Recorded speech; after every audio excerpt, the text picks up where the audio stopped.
Welcome to NSTV. నేను రాజీవ్. ముందుగా headlines చూద్దాం. తిరువూరులో ఆయన విలేకరుల సమావేశంలో మాట్లాడుతూ ప్రభుత్వ మెడికల్ కళాశాలలను ప్రైవేట్ పరం చేసేందుకు ప్రయత్నించడం తగదని, ప్రభుత్వ పాఠశాలల్లో ఇంగ్లీష్ మీడియం రద్దు చేయడం ఏమిటని ప్రశ్నించారు. జెడ్పీటీసీ యరమల రామచంద్రారెడ్డి, మండల పార్టీ అధ్యక్షులు నవీన్, రేగళ్ల మోహన్ రెడ్డి, జాకీర్, సురేష్, రామారావు, వేణు, నాగేశ్వరరావు తదితరులు పాల్గొన్నారు. అనే కార్యక్రమం నారా చంద్రబాబు నాయుడు గారు చేపట్టడం జరిగింది. అరే దానిలో కొన్ని పారామీటర్స్ పెట్టారు. పారామీటర్స్లో చాలామంది ఈ రిజర్వేషన్స్లో ఎస్సీ, ఎస్టీ, బీసీ, మైనార్టీ చాలామంది, అదేవిధంగా మహిళా తల్లులు చాలామంది రిజర్వేషన్స్ అయినాయి. ఈ రిజర్వేషన్స్లో సర్పంచులుగా, ఎంపీటీసీలుగా, మరి అదేవిధంగా జెడ్పీటీసీలుగా చాలామంది అయ్యారు పేదలు. వాళ్ళకి ఆందోళన ఇస్తున్నామని చెప్పి ఒక వంక. అంటే ఈ తల్లికి వందనం ఏ విధంగా అమలు జరుగుతుందనేది నేను చెప్తున్నాను. మా దగ్గర ఒక సర్పంచ్ ఉన్నాడు లంబాడి తండాలో, తండా గ్రామ పంచాయతీ అయింది. అతనికి చాలా పేదవాడు. ఇక ఉదాహరణ చెప్పుకుంటూ పోతే ఆ పేదవాళ్ళు ఎస్సీల్లో ఉన్నారు, ఎస్టీల్లో ఉన్నారు. మా దగ్గర సర్పంచులు దాదాపు 100 మంది ఉన్న కౌన్సిలర్కి కూడా తల్లికి వందనం అమలు జరగదంట. ఎందుకంటే మీకు ఆందోళన వేస్తున్నాం. వాళ్ళకి 4 ఏళ్ళు అవుతుంది ఆందోళన. ఇక ఏమంటే జెడ్పీటీసీ గారు ఎప్పుడు ఇచ్చారు? మీకు ఏమైనా ఇచ్చారా? ఎన్నాళ్ళు అవుతుంది మీకు ఆందోళన రాక? నీరు ఇచ్చారు. ఆ తర్వాత ఇప్పటివరకు ఆందోళన లేదు. వాళ్ళకి అంటే ఎగ్గొట్టడానికి తల్లికి వందనం, పేదవాళ్ళకి ఎగ్గొట్టడానికి ఏ విధంగా ఈ కండిషన్స్ పెట్టారో, వాళ్ళ ఇంట్లో కారు ఉందా, టీవీ ఉందా, ఫ్రిడ్జ్ ఉందా, లేకుంటే ఇంకోటి ఉందా, ఇంకోటి ఇట్లా 40% కోత పెట్టేశారు.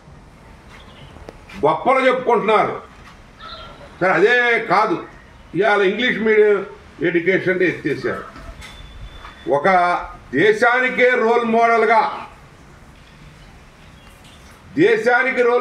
జగన్మోహన్ రెడ్డి గారు, ఏపీలోనే విద్యా విప్లవం తీసుకొచ్చినటువంటి వారు జగన్మోహన్ రెడ్డి గారు. ఇంగ్లీష్ విద్యా విధానం,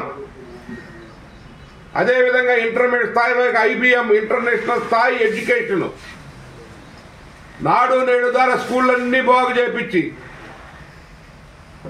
అనేక విధాలుగా మధ్యాహ్న భోజన పథకం సక్రమంగా అమలు చేస్తూ విద్యా వ్యాప్తి కృషి చేసి ఈరోజు మీరంతా కూడా కంపు చేసేస్తున్నారు. ఇంగ్లీష్ మీడియం నేర్చుకుంటే మీకేంటి కడుపు మంట? పేదలు, నిరుపేదలైనటువంటి దళిత, బడుగు, బలహీన వర్గాల పిల్లలు ఇంగ్లీష్ మీడియం విద్య నేర్చుకుంటే మీకు తప్పేంటి? ఏం తేడా జరుగుతుంది? మీ పిల్లలేమో దేవాంశ్ ఇంటర్నేషనల్ స్కూల్లో చదవాలా, పవన్ కళ్యాణ్ పిల్లలు ఇంటర్నేషనల్ స్కూల్లో చదవాలా, మంత్రుల పిల్లలు ఇంటర్నేషనల్ స్కూల్లో చదవాలా, వాళ్ళంతా ఇంగ్లీష్ మీడియం చదవాలా. తండాల్లో, గిరిజన తండాల్లో, కొండల్లో, కోనల్లో, అదేవిధంగా దళిత వాడల్లో, ఈ యొక్క పేద గ్రామీణ ప్రాంతాల్లో ఉన్నటువంటి పేద విద్యార్థులు ఇంగ్లీష్ మీడియం నేర్చుకోవడానికి మీకెందుకంత కడుపు మంట? ఎందుకు ఈ విద్యా విధానంలో ఈ విధమైనటువంటి మార్పులు తీసుకొస్తున్నారు? 16,000 మందిని రిక్రూట్ చేస్తారు. ఓకే, మీరు స్కూల్ ఎడ్యుకేషన్లో సమూలమైన మార్పులు చేస్తామంటున్నారు. ఏం మార్పులు చేస్తున్నారు మీరు? ఉచిత విద్య అందించాల్సినటువంటి బాధ్యత ఈ ప్రభుత్వాల మీద ఉంది. అదేవిధంగా ఈరోజు వైద్యం 17 మెడికల్ కాలేజీలు తీసుకొస్తే ఎన్నికల ముందు ఎవరైతే లోకేష్ ఉన్నాడో, ఈరోజు ఎడ్యుకేషన్ మినిస్టర్గా ఉన్నటువంటి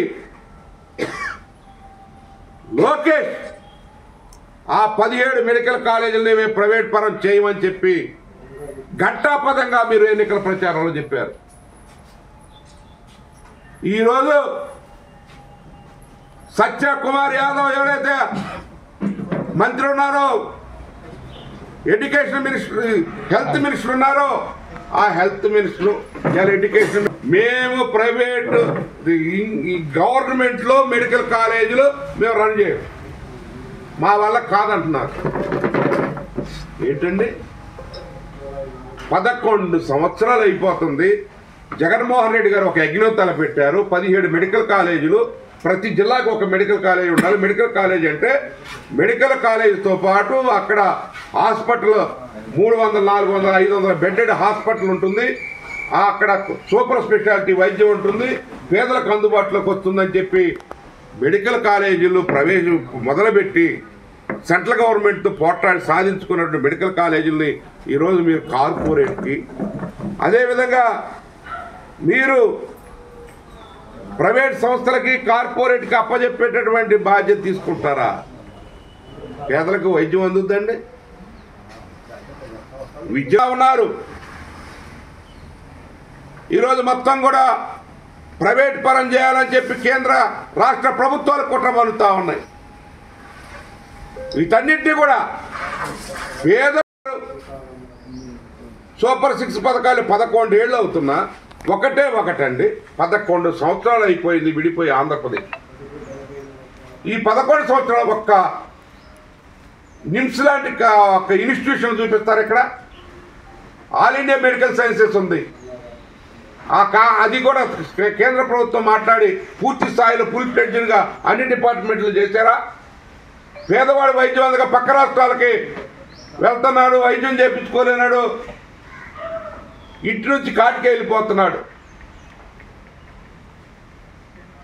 ఈరోజు మీరు చెప్పినవన్నీ కూడా అబద్ధాలు, అవాస్తవాలు. విద్యా వ్యవస్థను నిర్వీర్యం చేస్తున్నారు. ఏపీలోనే విద్యా విప్లవం జగన్మోహన్ రెడ్డి గారు తీసుకొచ్చారు. కావలసింది సంక్షేమ రాష్ట్రంలో, ప్రజాస్వామ్యంలో, రాజ్యాంగబద్ధంగా భారత రాజ్యాంగం డాక్టర్ బాబాసాహెబ్ అంబేద్కర్ చెప్పినటువంటి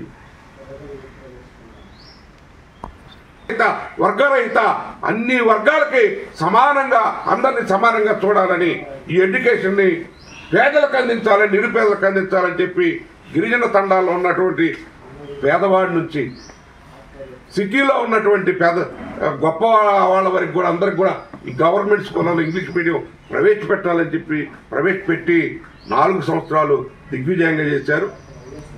దాన్ని నిర్వీర్యం చేస్తున్నారు మీరు.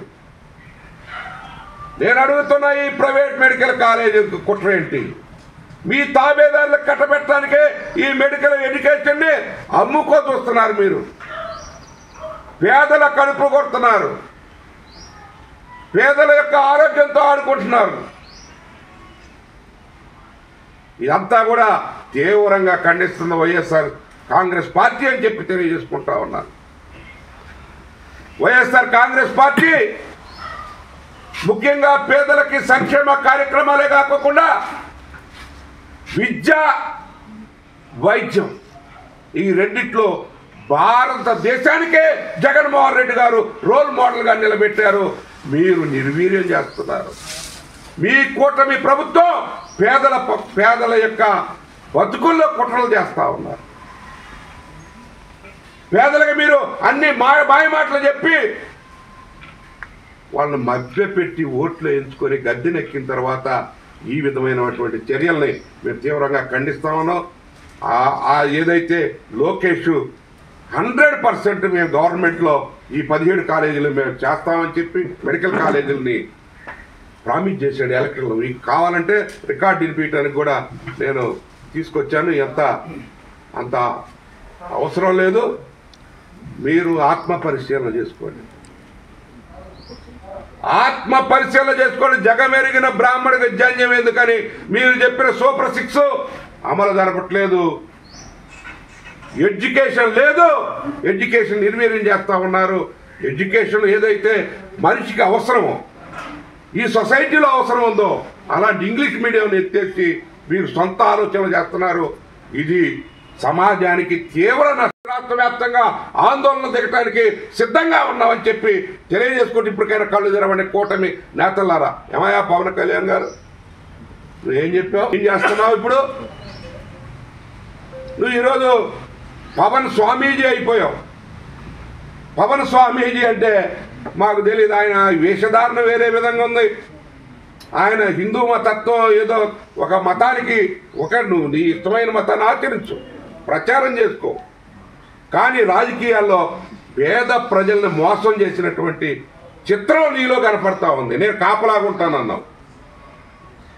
ఎన్నికల వరకు ఎన్నికల ఉమ్మడి మేనిఫెస్టోకి 2 సంతకాలు పెట్టి మీరు ఇచ్చినటువంటి బాండ్లు ఏవైతున్నాయో ఆ బాండ్లన్నీ కూడా నిర్వీర్యం.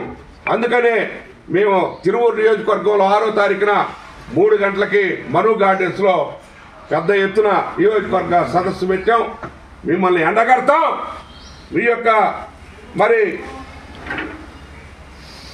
మీ యొక్క ఏదైతే దుశ్చర్యలు ఉన్నాయో, ఏదైతే పేదల పక్షాన మీరు పేదలకి అన్యాయం చేస్తున్నటువంటి చర్యలు ఉన్నాయో వీటన్నిటిని కూడా ఏమండి మీరు కరెంటు బిల్లులు పెంచరు. 15,000 కోట్లు పెంచేశారు. ఎంత వస్తుందండి కరెంటు బిల్లు పేద ప్రజానికానికి? విపరీతంగా రేట్లన్నీ పెరిగిపోయినాయి. కానీ రైతుకి ఇంతవరకు రైతుకి 1